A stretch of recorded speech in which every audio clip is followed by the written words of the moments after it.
Radhe Radhe everyone, आप सभी को मकर संक्रांति की बहुत बहुत बधाइयाँ। फ्रेंड्स, मकर संक्रांति का दिन है, माघ का महीना चल रहा है और इस दिन गंगा स्नान, गंगा दीपदान का कितना ज़्यादा महत्व है वो तो आप सब जानते ही हैं।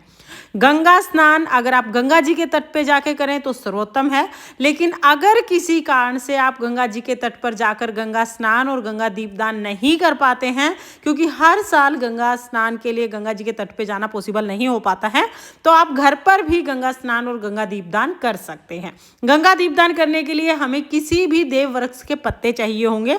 आप पीपल, केला, आम, किसी भी देव वृक्ष के पत्ते ले सकते हैं। साथ में हमें कुछ बातियाँ चाहिए होंगी, घी में भिगी हुई बातियाँ हम ले लेंगे, गंगा जल लेंगे, थोड़े से फूल हम ले लेंगे और जौ जरूर ले लीजिएगा, क्योंकि गंगा जी में जौ बोना सबसे ज़्यादा ज़रूरी होता है और बहुत पुण्य फलदायी होता है। तो बस यही चीज़ें हमें चाहिए होंगी।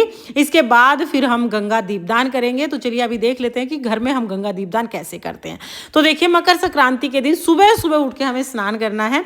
जिस जल में आप स्नान करेंगे उसमें आप गंगा जल जरूर मिश्रित कर लें, ताकि आपको गंगा स्नान के समान फल प्राप्त हो सके। उसके बाद घर में किसी भी साफ सुथरी जगह पे हम बैठेंगे, जगह को साफ करेंगे, वहां पर हम स्वास्तिक बना लेंगे। हल्दी से हमें स्वास्तिक बनाना है। उसके बाद अपने घर का कोई भी शुद्ध पात्र हम इसके ऊपर रखेंगे। तो मैंने यहाँ पर परात रखी है। परात हमारी किचन का सबसे ज्यादा शुद्ध बर्तन होता है, क्योंकि ये कभी भी जूठा नहीं किया जाता है। तो यहाँ पर मैंने परात रख ली है। आप परात रख सकते हैं, कोई भी और स्वच्छ बर्तन आप रख सकते हैं। इसमें पहले हम गंगा जल डालेंगे। गंगा जल डालने के बाद फिर हम इस जो ये अपना पात्र है इसको शुद्ध जल से भर लेंगे। ध्यान रहे कि पहले हमें इसमें गंगा जल डालना है, उसके बाद हमें इसे शुद्ध जल से भरना है। इस तरह से घर पर ही हमारे गंगा जी का कृत्रिम स्वरूप बनके तैयार हो जाएगा। अभी इसे गंगा जी के स्वरूप में हमें पूजना है। तो सबसे पहले हल्दी रोली समर्पित कर देंगे और गंगा जी के तट को जैसे हम सजाते हैं उसी तरह से हम इसके तट को सजा लेंगे। तो हल्दी रोली से तिलक करके बहुत सुंदर सा हम इसको सजा लेंगे। जिस पात्र में आप गंगा जल स्टोर करते हैं उस जलधरी का भी हमें साथ साथ पूजन करना है, तो उनको भी हम तिलक कर देंगे। तो यहाँ पर देखिए, जिस कैन में मैं गंगा जल यहाँ पर स्टोर करती हूँ उसका भी पूजन हम साथ में ही कर लेंगे। इसके बाद थोड़े चावल समर्पित करेंगे। फिर अगर आपके पास फूल हैं तो आप फूल समर्पित कर दीजिएगा। फूल नहीं है तो कोई बात नहीं, बगैर फूल के आप पूजा कर सकते हैं। और हाँ, जब भी आप गंगा जी का पूजन करें तो गंगा में जौ आप जरूर बोइएगा, क्योंकि इसका बहुत ज़्यादा महत्व होता है। जब भी हमारा कोई काम अच्छा होता है ना, तो यही बोला जाता है कि पिछले जन्म में गंगा जी में जौ बोए होंगे, तो जौ आप जरूर बो दीजिएगा। इसके बाद फिर हम गंगा दीपदान करेंगे। तो गंगा दीपदान दो तरह से किया जाता है। एक तो आप गंगा तट दीपदान करते हैं और एक गंगा दीपदान करते हैं। तो तट दीपदान करने के लिए मिट्टी के दिए हम ले लेंगे और गंगा दीपदान करने के लिए हम कोई भी देव वृक्ष है उसके पत्ते ले लेंगे। तो यहाँ पर पहले हम तट पे दीपदान करेंगे। तो तट पे दीपदान करने के लिए आसन के लिए मैंने यहाँ पर पीपल के पत्ते रख लिए हैं। आप पीपल के पत्ते, आम के पत्ते या केले वगैरह के पत्ते रख सकते हैं। अब इसके ऊपर हम दिए जलाएंगे और दीपदान करेंगे। तो आप चाहें 7, 9, 11, 21, 51 कितना भी दीपदान आप कर सकते हैं। तो और गंगा दीपदान जो करते हैं ना, वो या तो सुबह आप सूर्य उदय होने से पहले दीपदान करें या फिर शाम को सूर्यास्त होने के बाद दीपदान करें। अंधेरे में ही हमें दीपदान करना होता है। अब देखिए, ये तो हमने गंगा तट दीपदान कर दिया है। गंगा दीपदान करने के लिए हम क्या करेंगे, कोई भी देव वृक्ष का पत्ता लेंगे, उसके ऊपर हम घी से डूबी हुई बाती रख देंगे। बाती को तिलक करेंगे, पत्ते पर हम तिलक कर देंगे और थोड़ा भोग के रूप में चीनी या कोई भी मीठा समर्पित करके गंगा जी में हम ये जो दिया है इसको प्रवाहित कर देंगे। इस तरह से गंगा दीपदान किया जाता है। तो आप दोनों ही दीपदान कर सकते हैं, गंगा तट दीपदान भी कर सकते हैं और गंगा दीपदान भी कर सकते हैं। दोनों दीपदान अलग होते हैं, ये आप ध्यान रखिएगा।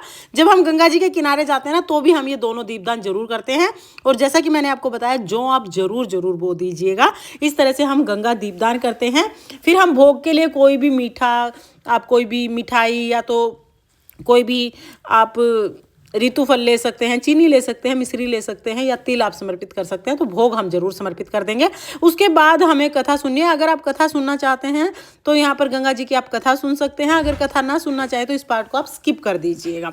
तो इस तरह से हम घर पर ही बहुत आसानी से गंगा दीपदान कर देते हैं। अब जो हमने हाथ में फूल लिए हैं, कथा सुनने के बाद वो गंगा जी में हम समर्पित कर देंगे और हाथ जोड़कर अपनी पूजा में रही कमियों के लिए क्षमा याचना करेंगे और मनोकामनाओं को पूर्ण करने के लिए भगवान से प्रार्थना करेंगे। उसके बाद हम दक्षिणा चढ़ा देंगे। फिर हम गंगा जी की आरती करेंगे। इस तरह से हमारी जो पूजा है वो पूर्ण हो जाएगी। फ्रेंड्स, अगर हम गंगा जी के किनारे जाके पूजन करते हैं तब भी हमें इसी तरह पूजन करना होता है, और अगर हम घर पर पूजन करते हैं तो भी हमें गंगा जी का पूजन इसी तरह करना होता है। तो इस तरह से बहुत सरल तरीके से आप घर पर ही गंगा जी का पूजन कर सकते हैं। और इस वर्ष तो माघ महीने में महाकुंभ चल रहा है, तो इस टाइम पर तो आप जरूर जरूर गंगा स्नान और गंगा दीपदान कीजिएगा, चाहे आप घर पे करें चाहे तट पे जाके करें। तो फ्रेंड्स, आपको ये वीडियो कैसी लगी कमेंट करके जरूर बताना, और अगर ये वीडियो आपको पसंद आई हो, वीडियो आपके लिए थोड़ी बहुत भी यूजफुल हो, तो प्लीज़ प्लीज़ वीडियो को लाइक कर देना, और हम महिलाएं घर में तीज त्योहार कैसे करते हैं ये देखने के लिए मेरे चैनल को सब्सक्राइब कर लेना। ये मकर संक्रांति आप सभी के लिए मंगलमय हो, इसी कामना के साथ फिर मिलेंगे किसी और वीडियो में। तब तक के लिए जय श्री कृष्णा, राधे राधे।